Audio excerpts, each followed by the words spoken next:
அன்பார்ந்த கூட்டாளி செல்லருக்கும் என் அன்பார்ந்த வணக்கங்களை தலைப்பணிந்தே தெரிவித்துக் கொள்கிறேன். இன்றைக்கும் நாங்கள் என்னத்தை பற்றி பார்க்க போகிறோம்னா, இந்தியன் 2 ட்ரெய்லர் இப்போ ரிலீஸ் ஆகியிருக்கு. அதை பற்றி பார்க்க போகிறோம். ரொம்ப பிரம்மாண்டமாக ரிலீஸ் ஆகியிருக்கு. அதில் உள்ள பாசிட்டிவ் நெகட்டிவ் ரெண்டையுமே நாங்கள் பார்க்க போகிறோம். அது மட்டும் இல்லாமல் இதில் பல வாங்க வீடியோக்குள்ளே போகலாம். இது எனக்ரோயிலின் சால்வையின் மறுபக்கம்.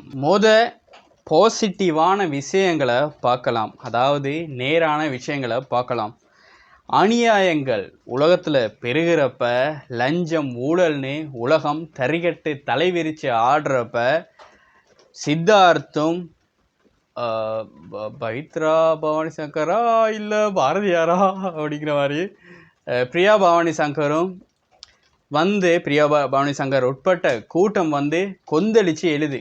உங்க என்ன இந்த உலகத்தில் எதுவுமே செய்யலையே, இந்த நாட்டில் எதுவுமே செய்யலையே, இந்த ஊரில் எதுவுமே செய்யலையே, எல்லா இடத்துலையும் லஞ்சம் ஊழல்னு தலைவிரிச்சாடுதே, இதனால் பல வகையில் பாதிக்கப்படுறாங்க. பிரியா பவானி சங்கர் உட்பட்ட கூட்டம், அதை விட நல்லவங்க எல்லாமே பாதிக்கப்படுறாங்க. இதை தட்டி கேட்க ஒருத்தன் வரமாட்டானா அப்படின்னு சொல்கிறப்ப வாராரு. எல்லா படத்துல மாதிரியும் தான், தட்டி கேட்க ஒருத்தன் வரமாட்டானா, அவர் வருவார். இந்தியன் 1ல் இருப்பார் அந்த தாத்தா, திருப்பியும் வருவார். அவர் ஒருத்தர் இருந்தார் அப்படின்னு சித்தார்த் சொல்கிறாரு. சித்தார்த் சொல்கிறப்ப அந்த பூஸ்ட் பம்பான சீன் ஸ்டார்ட் ஆகுது. அதாவது கமல் வாராரு, ரணகலம் பண்ணுறாரு. சும்மா சொல்லக்கூடாது. இந்தியன் 1ல் எப்படி பார்த்தோமோ, கமல்ஹாசன் முதல்ல இருந்தே இருப்பார் இந்தியன் 1ல். ஆனால் இதில் பிற்பாதியில் வர்றனால ஒரு பூஸ்ட் பம்பாக எப்போ வருவார் கமல்ஹாசன் வந்துட்டாரு, வராரு செல்லக்குட்டி அப்படின்னு வராரு கமல்ஹாசன் வந்ததும் வராதமா ஒரு பூஸ்ட் பம்பான சீன் தான். எல்லாத்தையும் அடிக்கிறாரு, நொறுக்கிறாரு. அதாவது ஒரு இளமை துள்ளலோட வராரு. அதாவது இந்த வயசில் மனுஷன் என்னமா கஷ்டப்பட்டிருக்காரு, என்னமா உழைச்சிருக்காரு, தாறுமாறு தக்காளி சோறு அடி தாக்கு தூள் பறக்குது அப்படின்னு சொல்கிற மாதிரி அடித்து எல்லாரையும் துவம்சம் பண்ணுறாரு. அதே வேளையில் இந்த படத்தின் காட்சி வடிவமைப்பு, அனிமேஷன் சீனியாக இருக்கலாம், விஎஃப்எக்ஸ் காட்சி வடிவமைப்புகளாக இருக்கலாம். அதே வேளையில் அந்த ஒரு ஆமை போகும், அந்த பெண்ணூட்டு வயிற்றில் ஆமை போகிற மாதிரி சீக்வன்ஸாக இருக்கலாம். அதெல்லாம் சும்மா பக்காவாக அது பொருந்தி இருக்கு. அதாவது சங்கருட்டு திரைப்படங்களை பார்த்தோன்னே சொல்லிடலாம் அது சங்கர் தான் எடுத்திருப்பாரு அப்படின்னு. அந்த மாதிரி ரொம்ப செலவழிச்சிருக்காங்க, ஒரு சீனுக்காக ரொம்பவே செலவழிச்சிருக்காங்க. அதே வேளையில் ரொம்ப அழகாகவும் நேர்த்தியாகவும் இருக்குது அந்த சீன் ஒவ்வொன்றும்.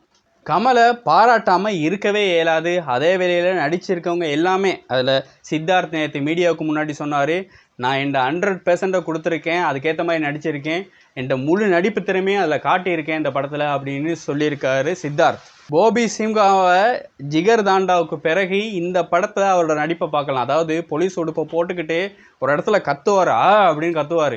அந்த சீனில் ரொம்ப பெர்ஃபெக்டாக நடிச்சிருக்காரு. அதே வேளையில் ரொம்ப வெறித்தனமாக ரொம்பவும் உக்கிரமமாக நடிச்சிருக்காரு பாபி சிம்ஹா. அதே வேளையில் இந்த படம் ரொம்ப ஜனரஞ்சகமான படம். ஜனரஞ்சகம்னா மக்கள் கூட்டம் எப்பவுமே இருக்கும், எல்லா சீன்லேயும் இல்லை, சில சீனில் மக்கள் கூட்டம் இவ்வளவு பேரை எப்படிரா ஜூனியர் ஆர்டிஸ்ட்டாக வச்சு இவ்வளோ பெரிய படத்தை எடுத்தாங்க, எப்படிரா இவ்வளோ பேர்த்த நடிக்க வைக்க வேண்டிச்சு, சங்கருக்கு இவ்வளோ பேர்த்த ஸ்க்ரீனுக்கு முன்னாடி எப்படி கொண்டு வர வேண்டிச்சு. அதாவது ஒரு சீனில் நான் நினைக்கிறேன் 1000 2000 லட்சமானு தெரியல ஆக்கள், அதில் எல்லாத்தையும் ஒரே சீனில் காட்டியிருப்பார் சங்கர். இது எல்லாத்துக்கும் நடிக்கிறதுக்கு எப்படி செலவழிச்சார், அவங்களுக்கு சம்பளத்துக்கு எப்படி செலவழிச்சார், இவ்வளோ பேர்த்துக்கும் எப்படி லோவர் ஸ்பீக்கரை போட்டு சீனை சொல்லி எப்படி விளக்க சொல்லி இப்படி தான் நடிக்கணும்னு சொல்லியிருப்பார் அப்படிங்கிற வியப்பு எங்களுக்கே ஏற்படுது. அதே வேளையில் கமல்ஹாசன் நடிப்பை பற்றி சொல்லியிருந்தேன், சொல்லாமல் இருக்க இயலாது. என்னன்னு சொன்னால், அவர் யங், முடிஞ்ச வரைக்கும் அவர் இளமையாகிக்கிட்டே போகிறார். அவங்களுக்கும் வயசு போய்கிட்டே இருக்கும், இவர் இளமையாகிக்கிட்டே போகிறாரு. அதுக்கு ஒரு உதாரணம், இப்போ உள்ள ஹீரோக்களுக்கு, இளமையான ஹீரோக்களுக்கு டஃப் கொடுக்குற அளவுக்கு இவர் நடிச்சிருக்காரு. அதே வேளையில் ஒரு பாபி சிம்ஹா நடித்த படமாக இருந்தால் எல்லாமே போயிட்டு பார்ப்போம். சாதாரண ஒரு படம் டவுன்லோட் பண்ணி சரி, டிவியில் டவுன்லோட் பண்ணி அப்படி சரி பார்ப்போம், இல்லாட்டி நெட்ஃப்ளிக்ஸ் அதில் வந்தால் கூட பார்ப்போம். அதே வேளையில் பிரியா பவானி சங்கராக இருக்கட்டும், சமுத்திரக்கன்னியாக இருக்கட்டும், சமுத்திரக்கன்னி டு ஒரு படத்தை நாங்கள் பார்ப்போம். அதே மாதிரி தான் இப்போ இந்த இடத்துல எல்லாமே நடிச்சிருக்காங்க. போபி சிம்கா நடிச்சிருக்காரு, சமுத்திரக்கனி நடிச்சிருக்காரு. அவங்கவுங்களுக்கு தனிப்படமே கொடுக்கலாம். அப்படிங்கிறப்ப ஒட்டுமொத்த பேரும் இந்த படத்தில் நடிச்சிருக்குது. இந்த படத்தோட ப்ரொமோஷனுக்கும் வழிவகுக்கும். அதே வேளையில் இந்த படத்தின் பால் மக்களின் கவனம் ஈர்க்கப்படும். அதே வேளையில் இன்னொன்று சொல்லியே ஆகணும், கமலோட கெட்டப் சேஞ்ச். அதாவது கமல் வயசு போன தாத்தாவாக தான் நடிச்சிருக்காரு. அதுவே ஒரு கெட்டப் தான். அதுக்குள்ளே 3-4 கெட்டப்பை போட்டுக்கிட்டு வர்றாரு.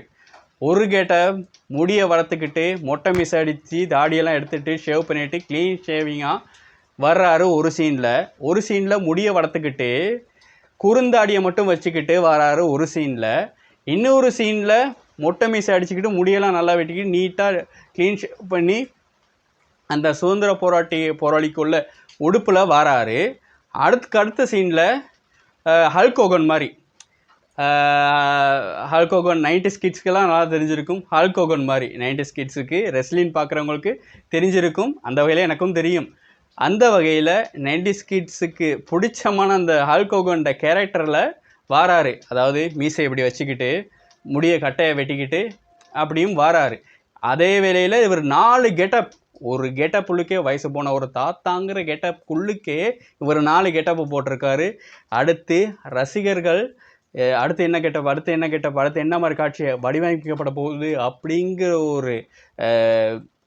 ஒரு உந்தலோட பார்த்துக்கிட்டு இருப்பாங்க மக்கள். அதே வேளையில் அனிருத்த மியூசிக்கை பற்றி சொல்லியாகணும்.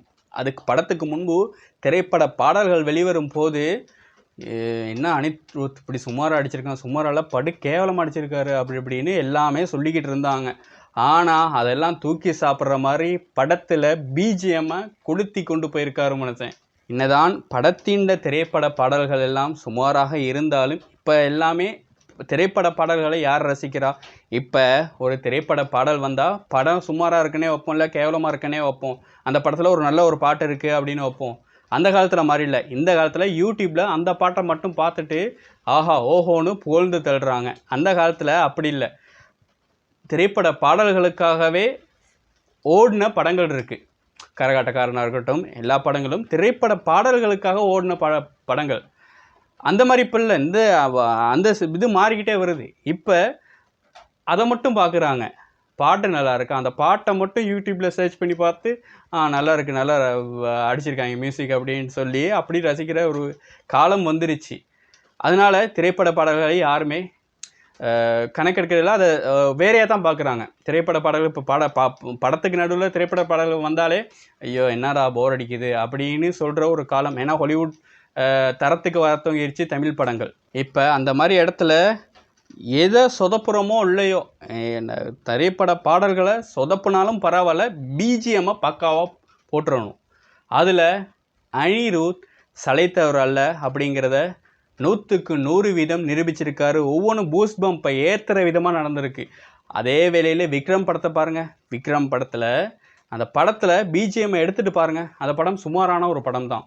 ஆனால் பிஜிஎம் அந்த பூஸ்ட்டை ஏற்றுற ஒரு பாட்டை அந்த பிஜிஎம்மை போட்ட பிறகு தான் அந்த படத்தில் முழுமையே பெறுது. அந்த மாதிரி தான் இந்த படத்துக்கும் பிஜிஎம்ங்கிறது ரொம்ப பக்காவாக பொருந்தி போயிருக்கு. இப்போ நெகட்டிவான விஷயங்களுக்கு வரலாம். கமல் ரசிகர்கள் கோச்சுக்கு கூடும். இது கமலை பற்றிய நெகட்டிவ் விஷயம் இல்லை. கமலை பற்றி ஒரு நெகட்டிவான விஷயங்கள் கூட சொல்ல மாட்டேன். கமலில் பார்த்துக்கம் எல்லாமே 100க்கு 100% சரி, 100க்கு 200% சரி. இதெல்லாம் படக்குழுவினரோட ஷங்கரோட சில பல விஷயங்கள் தான் சொல்ல போகிறேன். அதாவது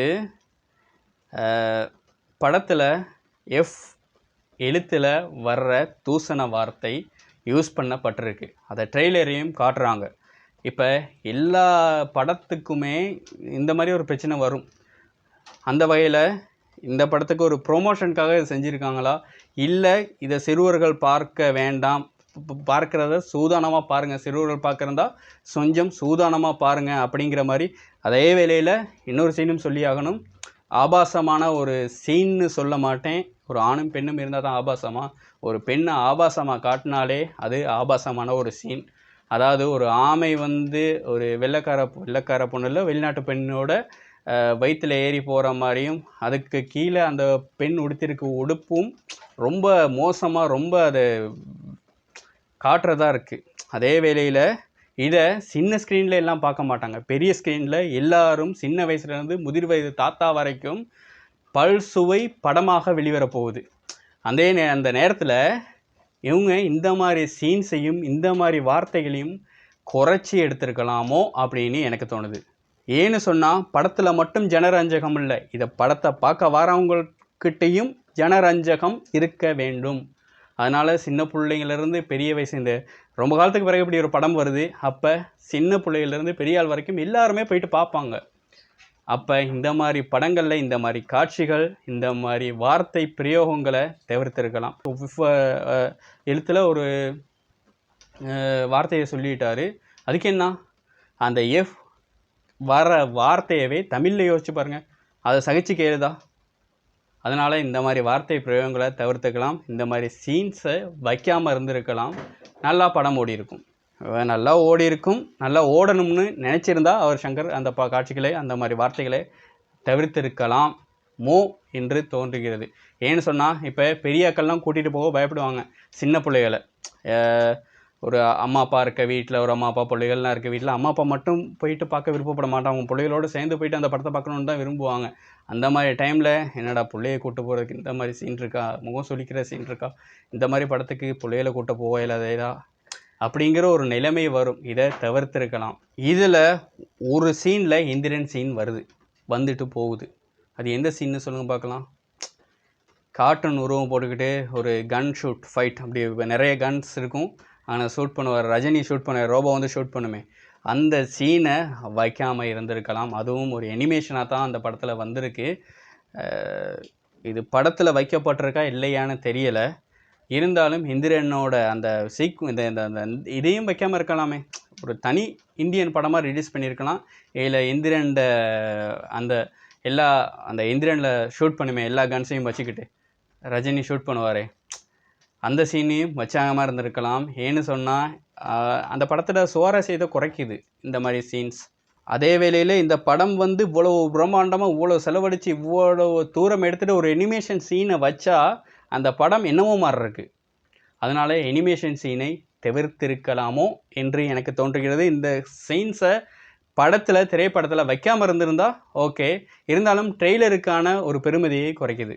எந்திரன் 1 படம் நல்லா வந்துருந்துச்சு. அதுக்கு பிறகு எந்திரன் 2, அதாவது 2.0, அந்த படத்தில் பாடல்கள் எல்லாமே ரொம்ப சுமாராகவே இருந்துச்சு. அந்த பயத்தில் சங்கர் ஏஆர் ரகுமானை வைக்காமல் விட்டுருக்கலாம்.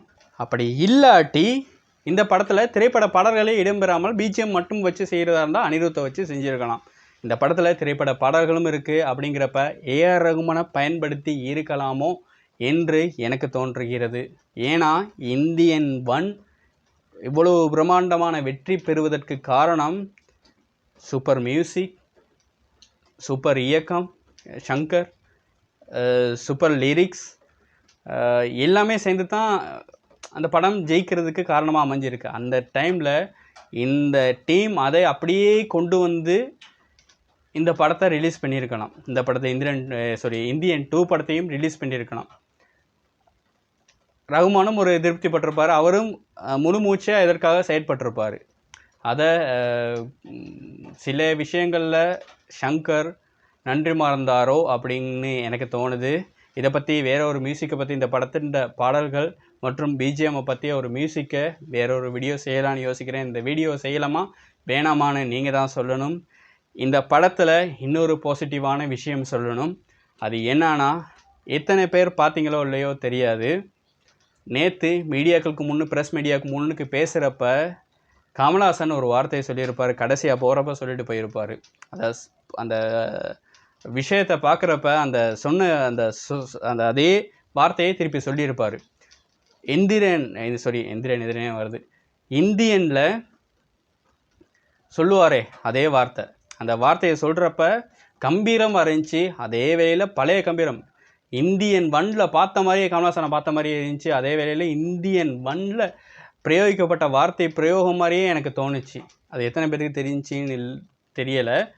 அது என்னன்னா, ஜெயஹிந்த். இன்னும் ஒரு வீடியோவில் சந்திக்கலாம். அது வரைக்கும் விடைபெறுவது உங்கள் கூட்டாளி எனக்கு ரோயல். பாய், டேக் கேர்.